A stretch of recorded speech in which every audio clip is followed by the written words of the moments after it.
Hello my dear students. जितने भी मेरे स्टैंडर्ड 11th के सोशियोलॉजी के स्टूडेंट्स हैं उनसे मैं ये कहना चाहूँगा कि देखिए हम लोग पिछले कई क्लासों में जो है कई क्लास में हमने सोशियोलॉजी के बारे में पढ़ा जाना। और आज जो स्टैंडर्ड 11th के स्टूडेंट्स हैं उनको मैं ये बता देना चाह रहा हूँ कि आज का जो क्लास है वो हम लोग उस विषय से चलेंगे जो समाजशास्त्र परिचय। समाजशास्त्र परिचय से हम लोग दूसरी अध्याय का जो है वो पढ़ रहे थे, जहाँ पर था समाजशास्त्र में प्रयुक्त शब्दावली, संकल्पनाएं एवं उनका उपयोग। और वो करीब करीब हम लोग खत्म कर चुके थे। और आज जहाँ से हम लोग शुरू करेंगे वो है परिस्थिति और भूमिका। ठीक है, तो मैं उम्मीद करूंगा आप लोग अपना अपने सामने अपनी बुक्स को रखेंगे और जो इंपॉर्टेंट वर्ड्स होगा उसको आप लोग वहां पर नोट करेंगे, नोट करके रखेंगे। तो देखिए, परिस्थिति और भूमिका, सबसे पहले मैं इसका एक आउटलाइंस आप लोगों को बता दूं। परिस्थिति मतलब होता है हर इंसान को, यानी आपको, मुझे, हर किसी को समाज में एक सर्टन स्टेटस मिला हुआ है। अब आप कहेंगे कि स्टेटस कैसे मिला हुआ है? देखिए, कुछ ऐसे होते हैं ना कि जिसको हम लोग कहते हैं कि जन्म के साथ हमें मिल जाता है। सपोज दैट अगर हमने कहीं ऐसे घर में जन्म लिया हुआ है जो कोई उद्योगपति हैं या कोई ऐसे उच्च वर्ग के लोग हैं, उच्च वर्ण के लोग हैं, तो उस कुल या वर्ग के नाते मैं पहले ही उच्च वर्ग में चला गया। या फिर कोई उद्योगपति के घर में जन्म लिया तो पहले से ही मैं अमीर बन गया। बात को समझे आपने? वहां पर उस जगह मेरी अपनी एक स्थिति बन गई, अपनी एक स्टेटस बन गया कि मैं एक अमीर घर का लड़का हूं। उसी तरीके से कोई गरीब घर का लड़का है, कोई निम्न कुल में जन्म लिया है, जो कुल या वंश जो भी हम लोग कहते हैं। तो यानी यहां पर समाज में एक, जिसको कहते हैं ना, स्ट्रैटिफिकेशन, वो देखने को मिलता है। स्तरीकरण, स्तर है, डिफरेंट डिफरेंट स्तर है। तो उस नाते हमारा एक अलग से अपनी एक स्थिति भी बनी हुई है, परिस्थिति जिसको कहते हैं स्टेटस, और उस मुताबिक हमारी एक भूमिका भी है। यानी हमें उस तरीके से अपना रोल जो है ना निभाना पड़ता है। जैसे हमारे मन में पहले से ही इस बात को डाल दिया जाता है, अगर आप बहुत अच्छे घर में जन्म लिया है, बहुत रईस जिसको कहा जाए, उद्योगपति, या कोई ऐसा होता है कि कोई घर में अचानक आपकी शादी हुई, बहुत रईस घर में शादी हो गई और आपको बहुत कुछ मिल गया, तो ये आपको मिल गया गिफ्टेड प्रॉपर्टीज, और आप अचानक आपका जो स्टेटस है वो बढ़ गया। बात को आपने फॉलो किया, तो इस तरीके से क्या होता है, और कुछ जो है जन्म के आधार पे आपको मिल जाता है, और कुछ चीजें ऐसी होती है जिसे आप अर्जित करते हैं, यानी आप प्राप्त करते हैं। आप बहुत ही साधारण घर से आ रहे हैं, बहुत आपने मेहनत किया और ऐसा नौकरी हासिल किया, या फिर अपने मेहनत बलबूते आप कोई व्यवसाय को इस कदर आगे बढ़ा के लेके चले गए जहां पर आप बिल्कुल यानी उच्च वर्ग में पहुंच गए, रईस बन गए। यानी आपकी स्टेटस जो है अचानक छलांग लगा दिया और आप बहुत ऊंचे जगह पे बैठ गए। आपके पास 10 जो है मकान बन गए, गाड़ी बन गई, सब कुछ हो गया आपका। यानी आपका स्थिति, वहां पर आपका चाल ढाल, आप किस तरीके से बात करेंगे, किससे कैसे बात करेंगे, यानी वहां हर चीज जो है मापे जाते हैं, देखे जाते हैं। उस तरीके से आप अपना एक भूमिका का निर्वाह करते हैं। मोटे तौर पे ये बात मैंने आपसे कहा कि आप अपने दिमाग में रख लें कि मैं अगर पिता हूं तो पिता होने के नाते इस तरीके से भी हम बता सकते हैं आपको, तो मेरा अपने पुत्र के पास अपना एक निश्चित भूमिका है। मैं अगर किसी के टीचर हूं, प्रोफेसर हूं, तो वहां पर मेरे स्टूडेंट्स जो हैं उनके सामने मेरी एक अपनी भूमिका है, छवि है, और उस हिसाब से मुझे अपनी भूमिका निर्वाह करना होता है। अगर आप मेरे सामने छात्र हैं तो आपकी अपनी एक सर्टन भूमिका है, रोल है। उससे जब भी आप बाहर जाएंगे तो वो असामाजिक तत्वों में गिने जाएंगे।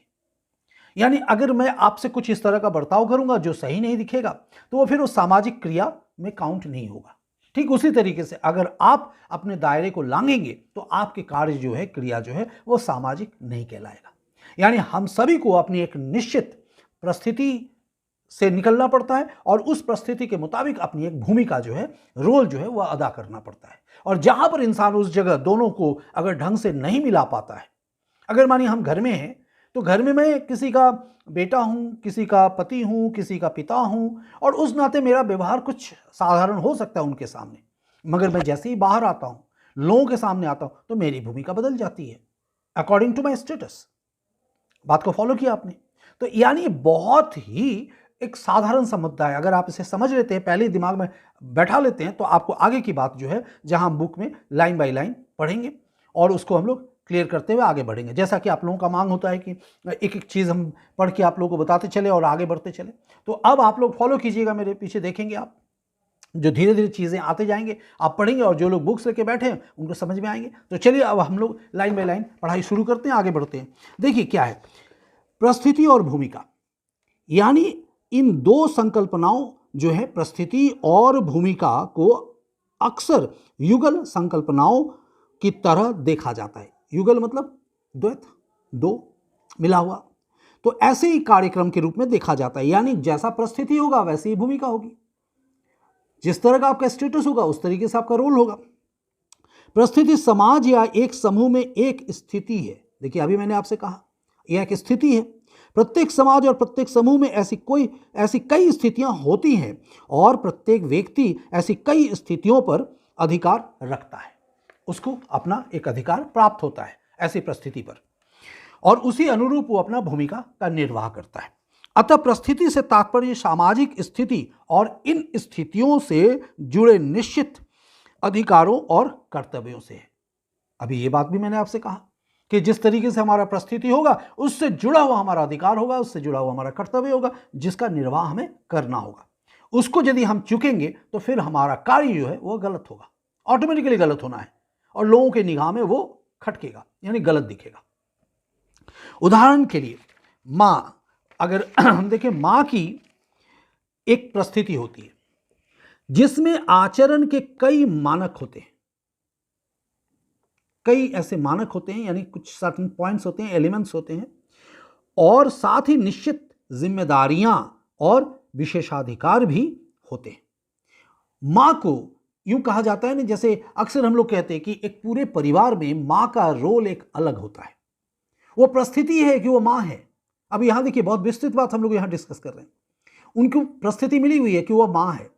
अब माँ के पास उनके मानिए 4 संतान हैं, 4 बच्चे हैं, तो माँ किस रूप में विभेद कर रहे हैं या एक रूप से चल रहे हैं, या किसी को सही या गलत की पहचान बता रहे हैं, उनकी अपनी भूमिका होती है। सबसे प्रथम पाठशाला चूंकि परिवार होता है, और परिवार में माँ, हम लोग कहते हैं ना कि मातृभाषा बोल रहे हैं, किसकी भाषा बोल रहे हैं, माँ की भाषा बोल रहे हैं, तो माँ की जुबान हम लोग बोलते हैं, माँ की शिक्षाएं जो है हम लोग लेते हैं, सबसे पहले लेते हैं। तो इस तरीके से क्या है, साथ ही निश्चित जिम्मेदारियां और विशेषाधिकार भी होते हैं। यह विशेषाधिकार जिसको हम लोग कहते हैं, भूमिका परिस्थिति का सक्रिय या व्यवहारात्मक पक्ष है। परिस्थितियां ग्रहण की जाती हैं एवं भूमिकाएं निभाई जाती है, यानी परिस्थिति जो है उसको आप एक्सेप्ट करें, रखें अपने पास, ग्रहण करें, और भूमिकाएं जो है उसी अनुरूप आप निभाएं। हम ये कह सकते हैं कि परिस्थिति एक संस्थागत भूमिका है। हम ऐसे भी कह सकते हैं कि परिस्थिति क्या है, एक संस्थागत भूमिका है। जैसे अभी मैंने कहा ना कि परिस्थिति, अभी एक छोटा सा उदाहरण इसलिए रखा गया माँ को, संस्थागत भूमिका, माँ अपने आप में एक संस्था है, कंप्लीट इंस्टीट्यूशन माँ को कहा जाए, क्योंकि माँ से, अभी मैंने कहा, मातृभाषा, भाषा, जुबान, संस्कार, किसको कैसे व्यवहार करना है। एक बच्चा अगर गलत काम सीखता है तो सबसे पहले वो आचरण उसका अपने माँ से सीखता है, माँ से वो सीख सबसे पहले माँ से आता है। तो इसलिए माँ को अपनी जिम्मेदारी हमेशा निभाना होता है। हम लोग कहते हैं कि जिस तरीके से कोई भी चीज़ आप आ जाए, अगर मानिए आप कहीं पर स्कूल में, अगर मान लीजिए आप एक हेडमास्टर है या प्रिंसिपल है, तो पूरे कॉलेज में जो एडमिनिस्ट्रेशन है या स्कूल की जो जिम्मेदारियां हैं वो आप पर है। यानी एक संस्थागत परिस्थिति आपको मिली हुई है, स्टेटस मिला हुआ है हर एक के ऊपर। टीचर समय से आ रहे हैं कि नहीं, जा रहे हैं कि नहीं, अपना भूमिका वो निर्वाह कर रहे हैं कि नहीं, छात्र अटेंडेंस किस तरीके से बना रहे हैं, क्लासेस कर रहे हैं कि नहीं, बदसलूकी तो नहीं कर रहे हैं। हर चीज़ की जिम्मेदारी, पियोन भी अगर है, एक मेड भी अगर है तो हर एक की जिम्मेदारी, बाथरूम साफ है कि नहीं, नल में पानी है कि नहीं। एक संस्थागत, यूं कहा जाए, एक कंप्लीट जो है परिस्थिति आपको मिल गई है। तो जिम्मेदारी भी, परिस्थिति भी हिसाब से मिलते हैं। कोई ज़रूरी नहीं है कि आप कहें तो आपकी भूमिका सिर्फ इतनी सी है और आपने इतना सा काम कर दिया तो आपका रोल खत्म हो गया, नहीं, वो संस्थागत रूप से है और उसे निभाना आपकी भूमिका होगी। अब आगे बढ़ते हैं। देखिए, इस तरीके से यह वो भूमिका है जो समाज में या समाज के विशेष संघों में से किसी में भी नियमित, मानकीय और औपचारिक बन चुकी है। यानी ये हमारे लिए औपचारिक बन चुका है, हमें तो करना ही करना है, इससे गुजरना ही गुजरना है, निकलना ही निकलना है हर किसी को। आज अगर मैं कर रहा हूं, मेरे पीछे मेरे पीढ़ी करेंगे, उसके पीछे उसके पीढ़ी करेंगे, ये निकलना ही, सबको करते हुए निकलना है। यह सुस्पष्ट होना चाहिए कि एक आधुनिक जटिल समाज में, जैसा कि हमारा समाज है, एक व्यक्ति अपने जीवन में कई विभिन्न परिस्थितियों को ग्रहण करता है अपने जीवन में। अब देखिए, इस बात को, इस लाइन को आप समझने की कोशिश करें। यह सुस्पष्ट होना चाहिए, यानी सबसे पहले ही कह दिया गया कि यह सुस्पष्ट होना चाहिए, आपके सामने बिल्कुल साफ होना चाहिए कि एक आधुनिक जटिल समाज में, what do you mean by that, आधुनिक समाज और जटिल समाज। देखिए, हम लोग एक, आपको याद होगा, आप लोग पढ़े कि नहीं पता नहीं, लेकिन इसकी जानकारी आप लोग रखेंगे। जैसे अगर कहा गया, सबसे पहले एक सिद्धांत बना था जिसको हम लोग कहते हैं डार्विन का थ्योरी। नहीं जानते तो आप लोग जान लीजिए इस बात को। और डार्विन के थ्योरी में कहा गया है कि जैसे देखिए, कोई भी हम अगल बगल जीव समाज जिसको देखते हैं, या कोई भी विशेष, अगर मानिए एक छोटा सा बिया या सीड्स आप देख लें, उसको आप मिट्टी में रोपते हैं, आपको ये पता होना चाहिए, अगर मान लीजिए आप जानते हैं कि पीपल के पेड़ का बिया है, या वो छोटा सा पौधा चाड़ा वो पीपल का है, अब धीरे धीरे धीरे, या पेड़ बरगद का है, कुछ भी हो, आहिस्ता आहिस्ता जब वो बड़ा होता है, बड़ा होता है, बड़ा होता है, बड़ा होता है, तो जब बड़ा होते चला जाता है, धीरे धीरे उसके शाखा प्रशाखाएं, वो छोटा सा पेड़ या वो छोटे से सीड जो मिट्टी के अंदर था या मिट्टी के बाहर थोड़ा सा ऐसे करके निकला हुआ था, वो आहिस्ते आहिस्ते आहिस्ते आहिस्ते इतना बड़ा पेड़ हो जाता है। कितने उसके शाखा प्रशाखाएं बन जाते हैं, कितने पत्ते लगते हैं हर टहनी में। बात समझ में आया? यानी वो सिंप्लिसिटी से कॉम्प्लेक्सिटी की तरफ बढ़ जाता है, सरलता से जटिलता की तरफ। और स्पेंसर ने अपने सिद्धांत में इसी बात का जिक्र किया था। उन्होंने कहा था डार्विन का थ्योरी जो है सड़ के बल खड़ा है, मैंने उसे सीधा कर दिया। यानी वो उल्टा खड़ा था, जीव जगत पर था, हमने उसे मानवीय समाज के ऊपर खड़ा किया। और उनके अनुसार ये कहना था कि मानवीय जो विकास जो होता है ना, इंसान की जिंदगी जो है सिंप्लिसिटी से कॉम्प्लेक्सिटी की तरफ बढ़ता है। छोटा सा बच्चा जब एक जन्म लेता है माँ के कोख से, तो वो कहा जाता है 9 महीने माँ के कोख में रहता है, इसीलिए माँ के साथ उसका संबंध का या तालमेल सबसे पहले बैठ जाता है। जब वो कोख से बाहर आता है बच्चा, लड़का हो या लड़की हो, उसके पास कुछ जिम्मेदारी नहीं होती है, न भाषा न जुबान, कुछ नहीं, सिर्फ एक रंग रूप, नैन नक्श जो भी कहा जाए, या एक पहचान कि वो लड़का ही या लड़की, और रक्त मांस का लोथड़ा। आहिस्ते आहिस्ते वो धीरे धीरे, आहिस्ते आहिस्ते हम लोग कहते हैं कि उसकी आंखों की रोशनी आना, या उसके पुतले को हिलना, कानों से सुनना ढंग से, या हंसना, बोलना, हर चीज़। अगर आप उसका विकास देखें, शारीरिक विकास धीरे धीरे धीरे धीरे बढ़ना, दांत निकलना, चेहरे के हाव भाव रंग रूप बदलना, और उसकी जो पहचान धीरे धीरे धीरे होता है। तो जो जुबान सबसे पहले उसके सामने कही जाती है उसको वो फॉलो करता है, फिर सीखता है, फिर रिश्तेदारी नातेदारी को समझता है, आहिस्ता आहिस्ता अपने आसपास के लोगों को समझता है, परिवार को समझता है, परिवार से जब बाहर निकलता है पड़ोस को मिलता है, सबसे पहले उसका नेबरहुड आता है सामने, फिर उससे मिलता है, फिर बड़ा होता है तो फिर स्कूल की तरफ जाता है, स्कूल जाता है, कॉलेजेस जाता है, जितने एजुकेशनल इंस्टीट्यूशन है वहाँ जाता है। सबसे पहले देखिए आज का तालमेल, आज का ये हम लोग कहते हैं ना कि कॉम्प्लेक्सिटी किस तरीके से बढ़ता जा रहा है। छोटा सा मुद्दा को उठा के देख लीजिए, पहले इतने सारे कॉलेजेस वगैरह नहीं हुआ करता था, या फिर हम लोग कहते थे कोएड कॉलेजेस या कोएड स्कूल्स को थोड़ा प्रतिबंध पर रखा जाता था कि लड़की हैं तो लड़कियों के स्कूल जाएँ, कॉलेज में जाएँ, लड़के हैं तो लड़के के स्कूल्स में जा रहे हैं। और आजकल कोएड का एक समय चल रहा है, तो वहाँ से जितने प्राइवेट कॉलेजेस आ गए जगह जगह से, तो वहाँ का जो व्यवस्था है या वहाँ का जो रहन सहन हो गया, जो तालमेल हो गया, मानिए कि हमने अपने जीवन में इस चीज़ को नहीं देखा, मगर हमारे आने वाली पीढ़ी ने इसको अलग तरीके से रिस्पॉन्स दिया, उसको देखा, उनका मिक्सअप अलग रहा, उन्होंने उस चीज़ को देखा। और यहीं पर एक चीज़ जो उत्पन्न होता है वो नेचुरल है, जिसको हम लोग कहते हैं जनरेशन गैप। हम अपने तरीके से देख रहे हैं उस चीज़ को, वो अपने तरीके से देख रहा है, लेकिन फिर भी एक तालमेल एक पीढ़ी तक चलता है। लेकिन यही अगर अभी हमसे 4 पीढ़ी पीछे अगर हम चले जाए, या 4 पीढ़ी आगे चले जाए, तो वहाँ एक बहुत लंबा एक गैप दिखेगा। उसकी जो भूमिका होगी, उसका जो सोच होगा, उसका जो समझ होगा या अक्ल होगा, वो हमसे डिफरेंट होगा। ये मानी हुई बात है, और इसको ले लेना, परिवर्तन ही प्रकृति का नियम है, तो परिवर्तन तो आना ही है, वो तो चलेगा ही। तो यहाँ पर जटिलता का मतलब क्या हो गया, हम सिंप्लिसिटी से कॉम्प्लेक्सिटी की तरफ बढ़ते हैं, और वो बढ़ना ही बढ़ना है। तो ये समाज जो है हमारा, आधुनिक समाज, इसी को हम लोग कहते हैं मॉडर्न सोसाइटी। जो आधुनिक समाज, जो आधुनिकरण के होड़ में हम लोग आगे बढ़ रहे हैं। हम लोग गांव कस्बे में रहते थे, वहाँ से हमारा मुख्य व्यवसाय कृषि था, वहाँ से हम गांव से बाहर निकले, गांव से बाहर निकले हम लोग कहाँ आए, शहर की तरफ आए, नगर की तरफ आए, नगरीकरण, शहरीकरण जिसको कहा जाए, इंडस्ट्रियलाइजेशन, वहाँ इंडस्ट्री बैठा, तो हमारा रहन सहन मिक्सअप बढ़ा। वहाँ पर जात, पहले जात यानी कास्ट इज ए मतलब क्लोज क्लास हम लोग कहा जाता है, ये हम लोग कहते हैं कि caste is a close class, बंद वर्ग है, जाति एक बंद वर्ग है। है ना। तो ये जो है प्रोफेसर घुरिये ने कहा था। अब यहां पर इस चीज को अगर आप बंद रखते हैं ना, तो जाति ऐसा था, उसके अंदर उसके प्रतिमान ऐसे थे कि वो बंद वर्ग, यानी उसके बाहर हम खान पान नहीं कर सकते, उसके बाहर हम जाके शादी नहीं कर सकते हैं, छुआछूत की बात थी। लेकिन जैसे ही हम वहां से बाहर निकले, हमारा समाज में खुलापन आया, तो वहां देखिए क्या चीज देखने को मिला, संयुक्त परिवार से एकाकी परिवार। हम बाहर निकले, वहां किसी के साथ लंच शेयर कर रहे हैं, टिफिन शेयर कर रहे हैं, खाना खा रहे हैं, वो मुस्लिम है, हिंदू है, कौन है, यानी जाति का जो चीज था ना वो टूटने लगा। और वहां पर धीरे धीरे वर्ग का जो है कंसेप्ट जो है वो सामने आने लगा। आज हम लोग इस तरीके से परिचित होते हैं कि वो इंजीनियर है, वो डॉक्टर है, कास्ट क्या है लोग नहीं पूछते, वो वर्ग बन गया, वर्गवादी समाज हो गया। और उसी से, और आज इस होड़ में कि किसके पास कितना पैसा है, किसके पास क्या रुतबा है, क्या शान है, उस हिसाब से उसका रोल, उसकी भूमिका, स्टेटस, यहां पर इसी बात की चर्चा की गई कि आधुनिक जो जटिल समाज है ना, यहां जैसा कि हमारा समाज है, कहने का मतलब ये जो हमारा समाज है अभी फिलहाल हम लोग देख रहे हैं, एक व्यक्ति अपने जीवन में कई विभिन्न परिस्थितियों को ग्रहण करता है, करना ही है हमको, ग्रहण करता है। और एक स्कूली छात्र के रूप में आप अपने अध्यापक के छात्र, पंसारी के लिए ग्राहक, बस चालक के लिए यात्री, सहोदर के लिए भाई या बहन, डॉक्टर के लिए मरीज, कुछ भी आप बन सकते हैं। आपको कहने का मतलब क्या है, आप अगर बस में जा रहे हैं, बस में आप यात्री हैं, डॉक्टर के पास जा रहे हैं, आप उसके मरीज हैं, अब भाई भतीजा तो है नहीं, तो आपको वो मरीज की तरह ट्रीट करेगा। तो जैसा उसने रिसीव किया अपना एजुकेशन, उस तरीके से वो आपको ट्रीट करेगा। आप बस में जा रहे हैं, कंडक्टर अगर अशिक्षित होगा तो वो आपको हाय हेलो और सलाम नमस्ते करके नहीं बैठाएगा, उसका बोलचाल अलग होगा। तो यानी आप इन दौर से गुजरते हैं, इन लोगों से गुजरते हैं, और ये यहां पर आपकी भूमिका अलग अलग। वहां अगर आपका एक्सपेक्टेशन होगा कि ये आपको हाथ जोड़कर नमस्ते कहे, वहीं पर अगर आप फ्लाइट में चढ़ रहे हैं, एयर होस्टेस आपको मिलेंगे, वो आपको वेलकम करेंगे।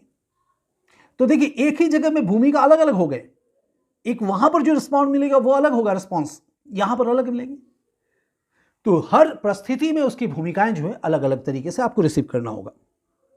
और यही चीज है, कहने की मतलब आवश्यकता नहीं कि हम इस सूची को जितना चाहे बढ़ा सकते हैं। समाज जितना छोटा और सरल होगा, एक व्यक्ति की उतनी ही कम प्रकार की परिस्थितियां होगी। बहुत सिंपल सी बात है।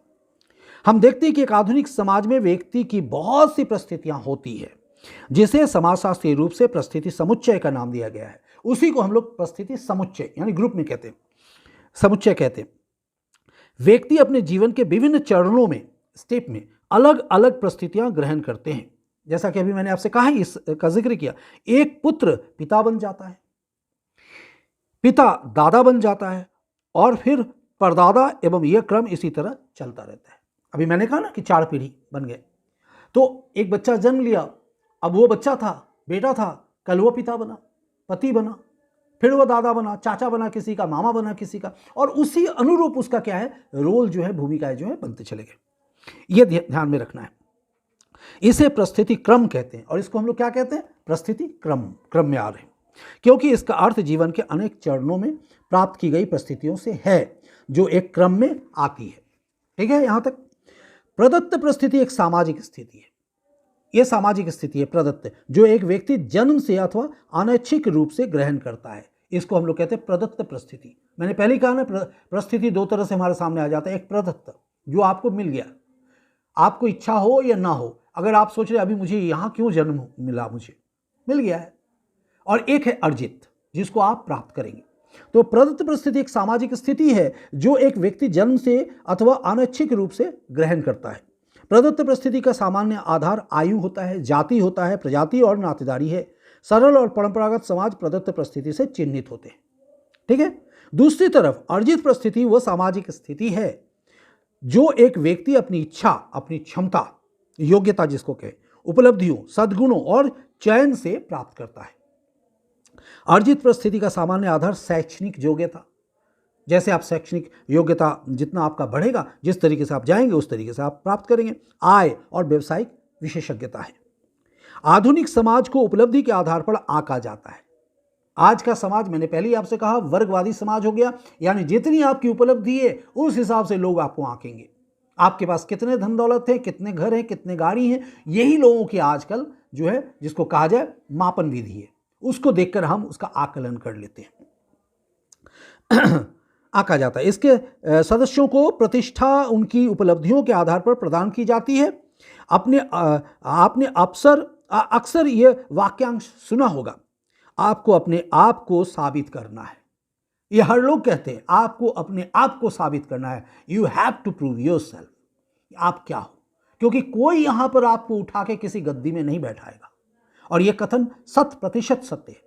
आपको अपना जगह छीन के लेना है, अपने अधिकार को समझना है, और उस दौड़ में हो सकता है कि आपको किसी के सीने में, किसी के सर पे कदम रखते हुए आगे बढ़ना हो। प्रतिस्पर्धा, इसीलिए तो कहते हैं कि यहां संघर्ष भी है और सहयोग भी है। अगर ये दोनों को अगर आप मिला के आगे बढ़ते, सिर्फ आप सोचेंगे सहयोग से चलेंगे तो नहीं आप बढ़ सकते, सिर्फ आप सोचेंगे हम संघर्ष से चलेंगे तो नहीं चल सकते। यानी ये चीजें जो है जरूरी है, एक दूसरे के लिए पूरक है। परंपरागत समाजों में आपकी परिस्थिति जन्म से परिभाषित और निर्धारित होती थी। तथापि जैसा कि ऊपर चर्चा की गई है, उपलब्धि पर आधारित आधुनिक समाजों में भी प्रदत्त परिस्थितियां महत्व रखती है। आज के आधुनिक समाज में जो है ये प्रदत्त परिस्थिति, मैंने पहले ही कहा कि आप अगर किसी बिजनेसमैन के घर में, किसी करोड़पति के घर में आपको जन्म हो गया है, तो आप पहले से ही मतलब आपके पास हर ठाट बाट, आराम, शौक, सब कुछ मौजूद है, यानी वो आपको पहले से मिल गया है। परिस्थिति और प्रतिष्ठा अंत संबंधित शब्द है, यानी परिस्थिति और प्रतिष्ठा, आपका स्टेटस और आपकी प्रतिष्ठा, ये दोनों लेकिन एक दूसरे के पूरक है, अंत संबंधी है। ये अगर प्रतिष्ठा किस तरीके से आपको मिलेगा, जो आपकी परिस्थिति किस तरह का है, आप कहां पर बैठे हुए, उस हिसाब से आपकी प्रतिष्ठा को काउंट किया जाएगा। प्रत्येक परिस्थिति के अपने कुछ अधिकार और मूल्य होते हैं। मूल्य किसी व्यक्ति से, उसके कार्यों या उसके अनुपालन से नहीं, बल्कि सामाजिक स्थिति से जुड़े होते हैं। परिस्थिति या पदाधिकार से जुड़े मूल्यों के प्रकार को प्रतिष्ठा कहते हैं। जो आपका पदाधिकार है, किस पोस्ट पर आप बैठे हुए, मैंने अभी कहा आपको, किस जगह पर आप विराजमान हैं, कहां पर आप बैठे हैं, उस हिसाब से आपकी जो है वो आपकी प्रतिष्ठा बनती है। अपनी प्रतिष्ठा के आधार पर लोग अपनी परिस्थिति को ऊंचा या नीचा दर्जा दे सकते हैं। आप ऊंचे या नीचे के दर्जे में आ सकते हैं उसी लेवल के आधार पर। एक दुकानदार की तुलना में एक डॉक्टर की प्रतिष्ठा ज्यादा होगी, ये तो सबको मानी हुई बात है, चाहे उसकी आय कम ही क्यों ना हो। बात समझ में आया? अगर कहीं पर, इसी को हम लोग बोलते हैं आज के आधुनिक समाज में जो है वर्ग, अगर क्या दुकानदार है और कोई आपके सामने अगर डॉक्टर है, इंजीनियर है, प्रोफेसर है, तो उसकी आमदनी कुछ भी हो, लेकिन उसकी प्रतिष्ठा जो है आपसे कहीं ज्यादा होगी, उनसे कहीं ज्यादा होगी। और यह ध्यान रखना आवश्यक है कि किस व्यवसाय को प्रतिष्ठित माना जाता है। सबसे बड़ी बात, यह विचार समाज और समय के साथ बदलता रहता है।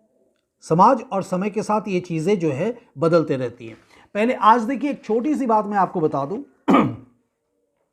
पहले लोग कहते थे, अभी अगर आज के समाज में देखें, पहले यूं कहा जाए, कोई ऐसा होता है कि बैठ के शराब बेच रहे या शराब के फैक्ट्री लगे, पहले लोग कहते हैं शराब ये तो वर्जित है, लेकिन आज कोई उसी कंपनी में काम कर रहे हैं या कंपनी को होल्ड कर रहे हैं और उससे वो लाखों करोड़ों कमा रहे हैं, तो उसकी प्रतिष्ठा कुछ और बने हुए। ये नहीं कि आप शराब की कंपनी में काम कर रहे हैं यानी आप शराबी हैं, जुआरी हैं, या आपकी सामाजिक कोई प्रतिष्ठा नहीं है, ऐसी बात नहीं है। उसको समाज अपने आप उसको मान्यता दे दिया है उस चीज को। तो इस तरीके से कई ऐसे कार्य हैं जिसको आज समाज मान्यता दे रहा है, यानी वो वर्गवादी हो गया है। वर्ग के आधार पर देखा जा रहा है आपका प्रतिष्ठा किस तरीके से बन रहा है। जैसे जैसे बदलाव आता जाएगा समाज में, उसका एक्सेप्टेंस होता जाएगा, वो चीज अपने आप आता जा रहा है उस चीज को। पहले बहुत सारे ऐसे चीजें थे जो प्रतिबंध कहलाते थे, प्रतिबंधित थे, यानी उसको समाज में खुलेआम लोग कहते नहीं थे। मगर आज वैसे बहुत सारे व्यवसाय हैं जो आज प्रतिबंधित नहीं है, उसको करके भी लोग अच्छे से जी रहे हैं, या यूं कहेंगे कि उसको प्रतिष्ठित भी कहला रहे हैं, लोग सामने बढ़ रहे हैं। अब देखिए यहां पर एक चीज और बता दें, समय के साथ बदलता रहता है। लोग अपनी भूमिकाओं को सामाजिक अपेक्षाओं के अनुसार निभाते हैं। सामाजिक अपेक्षाएं, लोगों की अपेक्षाएं आपसे क्या है, जो कि भूमिका को ग्रहण करना और भूमिकाओं को निभाना है। एक बच्चा इस आधार पर व्यवहार करना सीखता है कि दूसरे लोग उसके व्यवहार को किस प्रकार देखते या आंकते हैं। भूमिका संघर्ष एक या अधिक परिस्थितियों से जुड़ी भूमिकाओं की असंगतता है। भूमिकाओं से अगर, जिसको कहते हैं कन्फ्लिक्ट, वो यानी असंगतता, यानी संगति वहां नहीं बनता है। तालमेल अगर जब नहीं बनेगा ना, तो आपका भूमिका संघर्ष देखने को मिलेगा। और इसका सबसे बड़ा उदाहरण क्या होता है, जब आप किसी भी संबंध में किसी भी जगह पर आप अगर बायस हो जाते हैं, आप अगर पार्शियल हो जाते हैं। एक शिक्षक, अगर एक जगह पर ऐसा देखा जाता है कि दो बच्चे उनके साथ पढ़ रहे हैं, वो किसी के प्रति बहुत उदार हो जाते हैं, खुल के नंबर दे देते हैं और किसी को लिखने पर भी नंबर नहीं देते। एक घर में माँ या पिता, दो बच्चे हैं, तीन बच्चे हैं, कोई बच्चे को बहुत अच्छे कहते हैं, किसी को बिल्कुल अच्छे होते हुए भी उसे कॉर्नर कर देते हैं। तो जहां पर आपका भूमिका दुविधा में फंसेगी, वहां पर वो असंगति जो है या विसंगति जो है वो दिखाई देगी। बात समझ में आया? तो यहां पर यानी आपने भूमिका के साथ कहीं ना कहीं आपका कॉन्फ्लिक्ट हो जाता है, भूमिका संघर्ष बोलते हैं उसको। यह तब होता है जब दो या अधिक भूमिकाओं से विरोधी अपेक्षाएं पैदा होती है। एक सामान्य उदाहरण मध्यम वर्गीय कामकाजी महिला का है, जिसे घर पर मां तथा पत्नी और कार्यस्थल पर कुशल व्यवसायिक की भूमिका निभानी पड़ती है।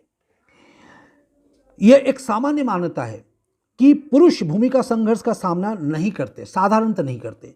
समाजशास्त्र, जिसमें अनुभविक और तुलनात्मक दोनों विषय आते हैं, इससे अलग राय रखता है, लेकिन समाजशास्त्र के अंतर्गत इसका राय अलग दिखता है। हम लोग क्या पहले ही इसको देखिए, इसका चर्चा मैंने पहले भी किया था कि हमारा समाज को हम लोग कहते हैं पुरुष शासित समाज है, यानी इसको रखा जाता था। लेकिन समाजशास्त्री होने के नाते या समाजशास्त्र इसका विचार अलग तरीके से करता है। खासी मातृवंश पुरुषों के लिए बहुत अधिक भूमिका संघर्ष पैदा करता है। एक खासी मातृवंश, जहाँ मातृवंश यानी वहाँ ये भी आपको जानकारी में रखना पड़ेगा, कुछ कुछ चीज़ें जब आप लोग आगे और बढ़ेंगे तो ये सब मातृवंशी या पितृवंशी आपको समझना पड़ेगा। जहाँ माँ के गोत्र से या माँ के नाम से जो परिवार चल रहा है उसको हम लोग कहते हैं मातृवंशी। पिता के नाम से, पिता के गोत्र से, यानी जाहिर सी बात है जहाँ माँ के नाम से चल रहे हैं और माँ की बोल वाला है, वैसे वो खास करके अभी ये सभ्य समाजों में कम, अभी यहाँ तो नहीं दिखेगा उस तरीके से। कुछ ऐसे समाज है जो अभी पिछड़े हुए समाज है, वहाँ पर इस तरह की चीज़ें दिखा जाता है, जैसे भी खासी जनजाति में। तो वहाँ मातृवंशी पुरुषों के लिए बहुत अधिक भूमिका संघर्ष पैदा करता है। वे एक तरफ अपने जन्मजात घर और दूसरी तरफ पत्नी और बच्चों के प्रति जिम्मेदारी में बढ़ जाते हैं। यानी अपने जो घर है और जब शादी के बाद पत्नी का घर जो है, यानी उसको क्या करना, अपने पत्नी के पास आके रहना पड़ता है, क्योंकि उसका वंश अपने से नहीं चलता है, उसकी बीवी के नाम से यानी उसके पत्नी के नाम से चलता है। तो संपत्ति पे अधिकार बेटी का होता है, बेटा का नहीं। या फिर वहां पर पत्नी का नाम चलता है, गोत्र पत्नी का होता है। तो इस तरीके से उन्हें यहाँ पर दुविधा यानी ये संघर्ष की स्थिति उत्पन्न होती है, वो अपने पूर्वजों का घर को रखे या छोड़े या फिर इस तरफ आए, यहाँ पर आके अपना घर चलाए। तो इनकी जिम्मेदारी जो है बढ़ जाती है। वे अपने बच्चों की निष्ठा को शामिल करने के आवश्यक अधिकार और यहाँ तक कि मृत्यु के बाद स्वयं अर्जित संपत्ति को अपने बच्चों को देने के अधिकार से भी वंचित महसूस करते हैं, क्योंकि वो उसको नहीं कर पाएंगे, उनके अधिकार में ये चीज़ आते ही नहीं है। मैंने पहले ही बता दिया, वहाँ पिता का कोई अधिकार नहीं होता है। खासी महिलाओं को यह दबाव और अधिक रूप से प्रभावित करता है। एक महिला कभी भी पूर्ण रूप से आश्वस्त नहीं हो सकती है कि उसके पति को अपनी बहन का घर अपनी पत्नी के घर की अपेक्षा अधिक अनुकूलन नहीं लगता। यहाँ भी वर्ग मतलब एक संघर्ष अंतर्गत रह जाता है कि बहन, वहाँ भी देखिए बहन है तो उसका एक मातृवंशी वहाँ में यानी माँ के नाम से चल रहा है, तो ऐसा नहीं, वो नहीं चाहता कि उसका भाई फिर अपने बहन की तरफ चले जाए। पत्नी होने के नाते तो उसका रुझान यही रहता है कि उसके पति उसी तरफ आए, बहन की तरफ नहीं जाए। भूमि का स्थिरीकरण समाज की कुछ, हालांकि ये जो बातें मैंने अभी आपसे शेयर किया, कहा आपको पढ़ा यहाँ पर, ये अभी प्रगतिशील समाज में या हमारे आधुनिक समाज में, सभ्य समाज में नहीं देखने को मिलता है। भूमि का स्थिरीकरण समाज के कुछ सदस्यों के लिए कुछ विशिष्ट भूमिकाओं को सुदृढ़ करने की प्रक्रिया है। उदाहरण के लिए अक्सर पुरुष कमाने वाली और महिलाएं घर चलाने वाली रूढ़िबद्ध भूमिकाओं को निभाते हैं, साधारणतः ऐसा होता है। सामाजिक भूमिकाओं और परिस्थितियों को अक्सर स्थिर और अपरिवर्तनीय रूप में देखा जाता है, जो कि गलत है। यह महसूस किया गया है कि व्यक्ति उन अपेक्षाओं को समझने लगता है जो एक संस्कृति में सामाजिक स्थिति से जुड़ी होती है। वह उन भूमिकाओं को उसी प्रकार निभाता है जिस प्रकार वह परिभाषित की जाती है, यानी जो रहता है उसी तरीके से वह निभाता है और उसी रूप में चलने की कोशिश करता है उसको। समाजीकरण द्वारा व्यक्ति सामाजिक भूमिकाओं को ग्रहण करते हैं। सबसे अहम रोल होता है समाजीकरण का, जो समाज के लायक आपको बनाता है और उन्हें निभाना सिखाता है।